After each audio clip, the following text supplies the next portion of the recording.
क्या हो अगर बैटलफील्ड का सबसे बड़ा दुश्मन इंसान ही ना हो। Welcome back to the dark world of Berserk created by legendary Kentaro Miura, जहां हर जीत अपने साथ एक कीमत लाती है। अब इस चर्चा की शुरुआत करते हैं। हमें एक दृश्य दिखाया जाता है जिसमें सारे सिपाही अपने ट्रूप के साथ आगे बढ़ रहे हैं, मार्च करते हुए, और आसमान में बादल छाए हुए हैं, बिजली तेजी से कड़क रही है। सोल्जर सब एक लाइन में खड़े हैं और बस ग्रिफिथ के ऑर्डर का इंतजार कर रहे हैं। तभी कास्का को महसूस होता है कि उसे औरतों वाली दिक्कत हो गई है। वह कहती है इसे अभी ही होना था। फिर साइड में खड़ा एक सोल्जर उससे पूछता है कि तुम्हें क्या हुआ। कास्का कहती है कुछ भी नहीं, चलो लड़ाई जीतते हैं। फिर ग्रिफिथ अपना हाथ उठाता है जिसमें स्वॉर्ड है और स्वॉर्ड उठाते हुए कहता है युद्ध के लिए तैयार हो जाओ और दुश्मनों को काट डालो। तभी अगले दृश्य में पूरा युद्ध का माहौल दिखाया जाता है।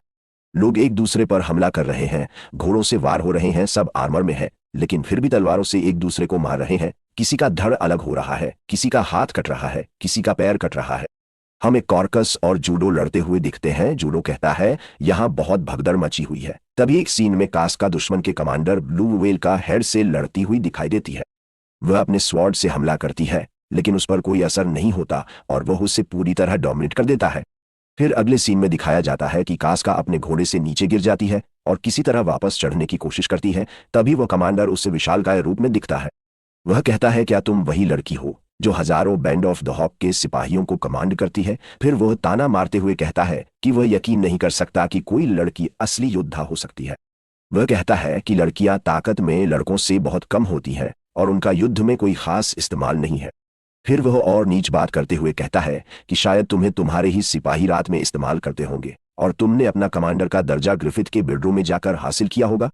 यह सुनकर कास्का गुस्से से भर जाती है और चिल्लाकर उसे कमीना कहती है और पूरी ताकत से उस पर वार करती है, लेकिन अगले ही पल कमांडर उसे घोड़े से नीचे गिरा देता है।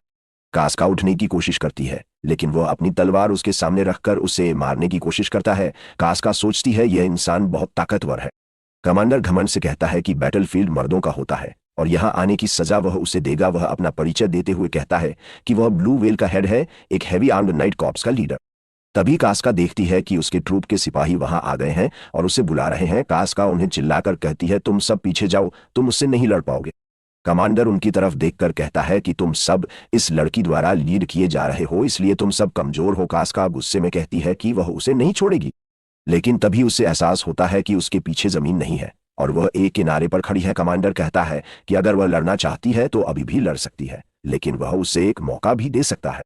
वह कहता है कि वह उसे छोड़ सकता है अगर वह उसकी गुलाम बन जाए, उसके और उसके सिपाहियों की गुलाम। कास्का गुस्से में उसे गाली देती है और मना कर देती है। तभी वह उस पर अपना भाला फेंकता है लेकिन उसी समय एक घुड़सवार आता है और अपने बड़े तलवार से उस भाले को रोक देता है। वह घुड़सवार कास्का से कहता है तुम आज पहले जैसी नहीं लग रही। कास्का समझ जाती है गट्स है।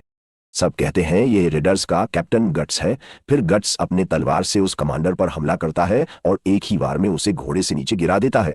गट्स गुस्से में कहता है कि उसका आज दिमाग पहले से ही खराब था और वह किसी से भी लड़ सकता है। वह कहता है कि वह तब तक लड़ता रहेगा जब तक उसके अंदर लड़ने की इच्छा खत्म नहीं हो जाती, क्योंकि अभी उसके दिमाग में सिर्फ लड़ाई ही चल रही है और वह बस लड़ना चाहता है ताकि वह कुछ और न सोच सके।